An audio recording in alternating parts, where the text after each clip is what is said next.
প্রখ্যাত অভিনেতা পাহাড়ি সান্যাল বাংলা এবং হিন্দি চলচ্চিত্রে সেরা অভিনেতাদের মধ্যে একজন ছিলেন। তিনি যদি অভিনেতা না হতেন তাহলে হতেন ভারতীয় সঙ্গীত মহলের এক পণ্ডিত গাইয়ে। বিখ্যাত গাইয়ে না হয়ে তিনি হলেন অনন্য এক অভিনেতা।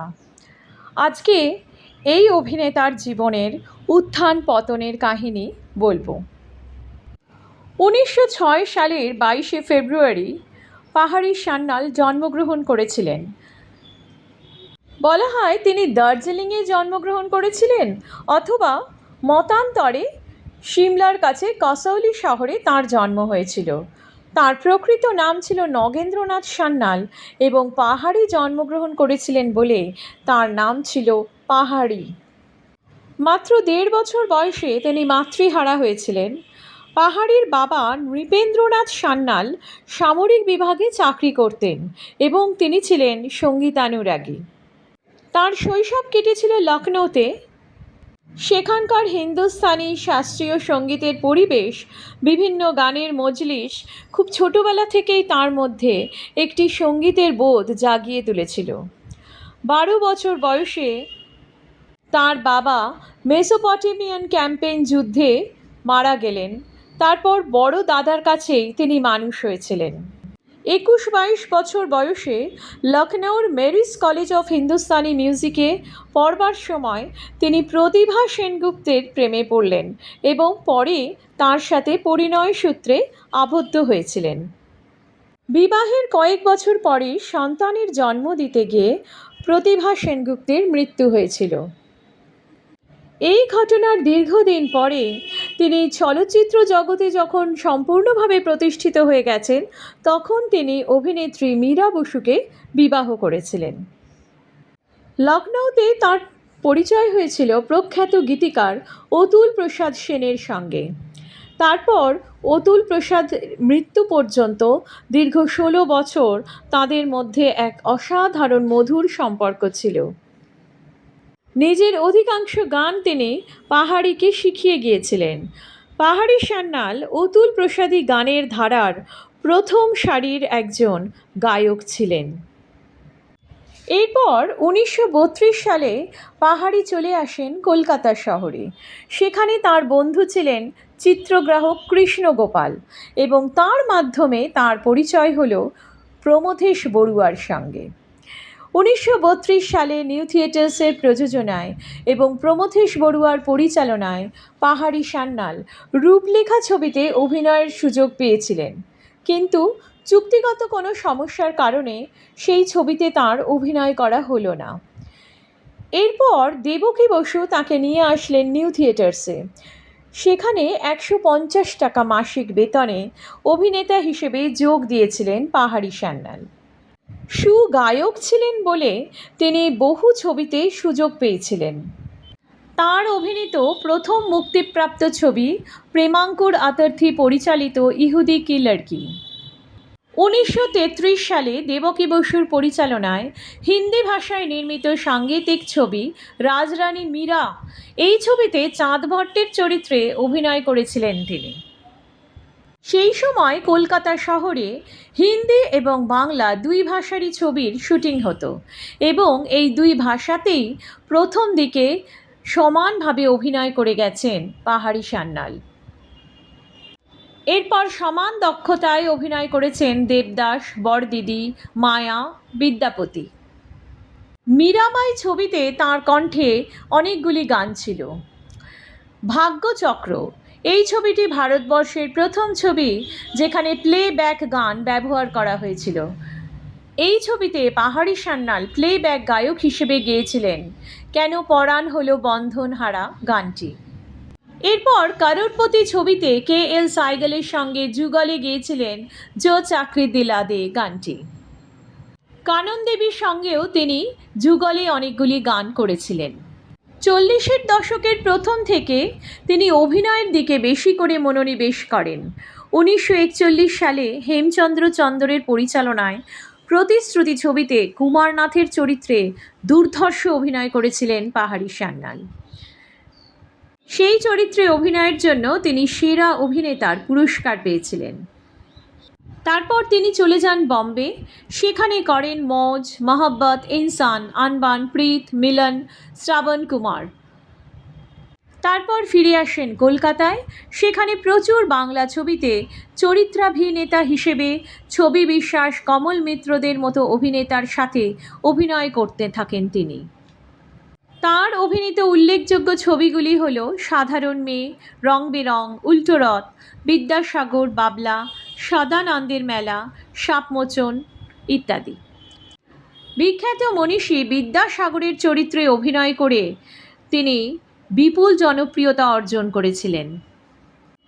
এরপর 1956 সালে তিনি অভিনয় করেছিলেন মহাকবি গিরিশচন্দ্র নামক জীবনীমূলক ছবিতে। সেখানে গিরিশচন্দ্র ঘোষের চরিত্রে অনবদ্য অভিনয় করেছিলেন তিনি। দ্বীপ জেলে যাই ছবিতে মনোরোগ বিশেষজ্ঞের মতো সিরিয়াস চরিত্রে তিনি অভিনয় করেছেন এবং তার সাথে ভানু গোয়েন্দা জহর অ্যাসিস্ট্যান্ট কিংবা একটি রাতের মতো ছবিতে মজাদার চরিত্রেও অভিনয় করে দেখিয়ে দিয়েছেন যে তিনি কত বড় অভিনেতা ছিলেন। বিশ্ববরেণ্য পরিচালক সত্যজিৎ রায়ের ছবিতেও পাহাড়ি সান্যাল অভিনয় করেছিলেন। তার পরিচালনায় তুলসী চক্রবর্তী অভিনীত পরশ পাথর ছবিতে একটি ছোট্ট দৃশ্যে অভিনয় করে নজর কেড়েছিলেন। অরণ্যের দিনরাত্রি ছবিতে পাহাড়ি সান্যালকে সদাশিব ত্রিপাঠীর চরিত্রটি দিয়েছিলেন পরিচালক সত্যজিৎ রায় এবং তাকে দিয়ে অতুল প্রসাদের একটি গান গাইয়েছিলেন। এই গানটি বিশেষভাবে দর্শকদের আকৃষ্ট করেছিল। তার কাঞ্চনজঙ্ঘা ছবিতেও পাহাড়ি সান্যাল অনবদ্য অভিনয় করেছিলেন। তিনি বাংলা এবং হিন্দি ছাড়া উর্দু, ইংরেজি এবং ফরাসি ভাষা খুব ভালোভাবে জানতেন।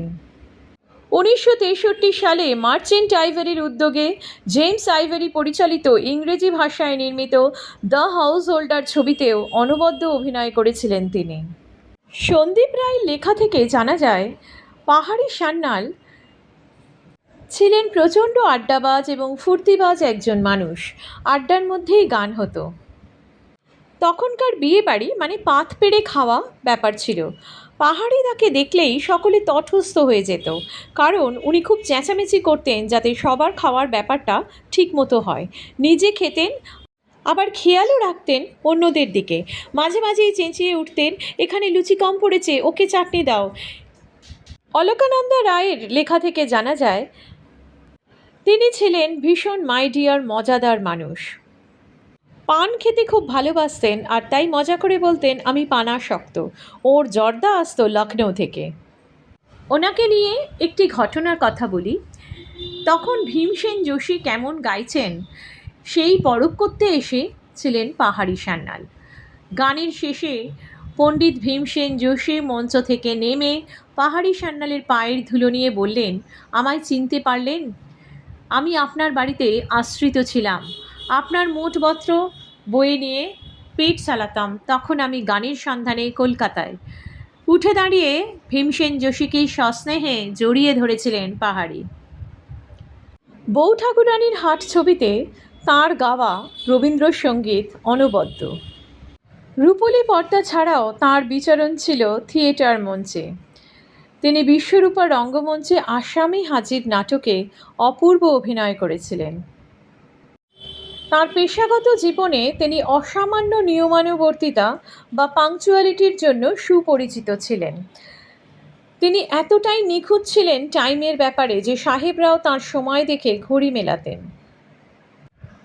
তিনি মহানায়ক উত্তম কুমারের পারিবারিক বন্ধু এবং অভিভাবক তুল্য ছিলেন। উত্তম সুচিত্রার কিছু বিখ্যাত ছবিতে পাহাড়ি সান্যালের অনবদ্য অভিনয় মনে দাগ কেটে যায়। উত্তম কুমারের বাবা মায়ের সঙ্গে তাঁর বিশেষ বন্ধুত্ব ছিল।